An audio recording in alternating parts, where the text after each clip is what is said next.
Hello everyone. Today is our eighth lecture of the data science course, and today we are going to talk about demonstration or applications of k-mean clustering using R or Python. First of all, we'll talk about understanding the fundamental of k-mean clustering. Means what is k-mean clustering? So for understanding this, we have to discuss these four topics. Firstly, we have the partitioning data. So k-mean divides the data into k-cluster by minimizing the sum of squared distances between data points and their assigned cluster centroids. Means it has the cluster of data by minimizing the sum of them and then adding up them and dividing it by the number of iterations it have done. Secondly, we have the iterative refinement. The algorithm iterates, updating cluster centroids and reassign data points until the clusters no longer change significantly. Means we have a group of data, so each time we'll add up the data and divide it by the number of time the iteration has done, and we will find a centroid and we'll done it till we get a centroid.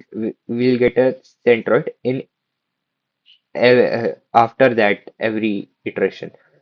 So thirdly, we by choosing k, the optimal number of clusters. K is often determined through techniques like the elbow method or silhouette analysis. So we can find the k means the number of iteration it will perform in through the elbow method or the silhouette analysis. And fourthly, we can assume it. By assuming it, we can understand the fundamentals. So k-means assumes clusters have a spherical shape and equal variance. Violations can impact performance. Means by cluster it has a spherical shape and they have equal variance.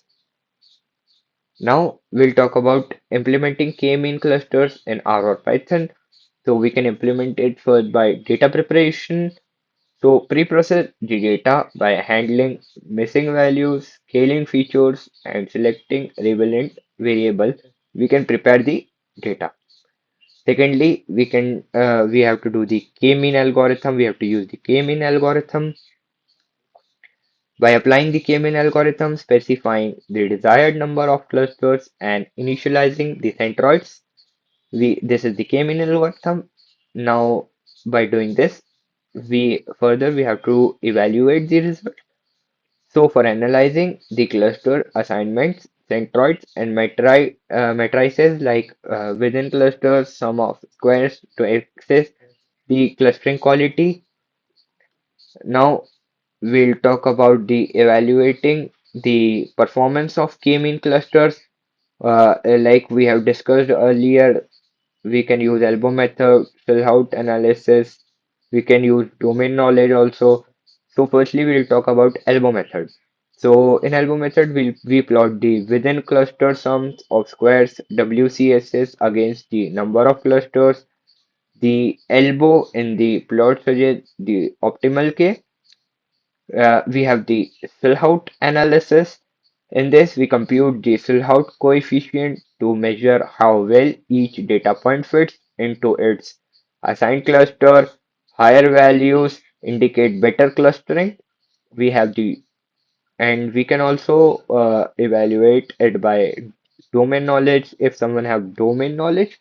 So we can consider the business context and subject matter expertise to who validate the clustering results and ensure they are meaningful. Means we have some experts on that specific domain. Means some special they have some we have some good persons who know good knowledge who have good knowledge about k-mean clustering, so they can do it, who have a great domain knowledge on k-mean clustering.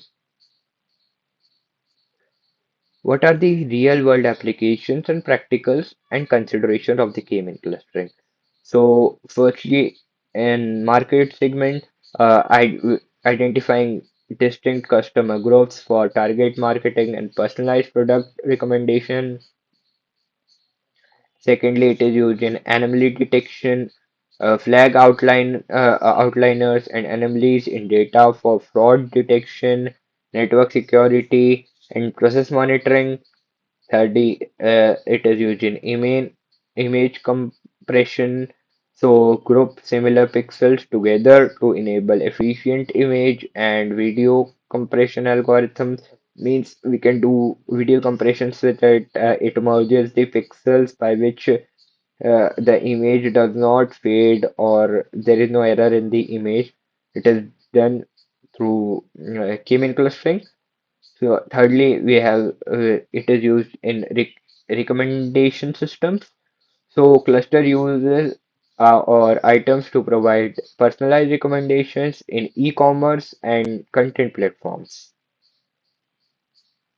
Thank you for this video. For more topics we'll discuss in the next video. Thank you.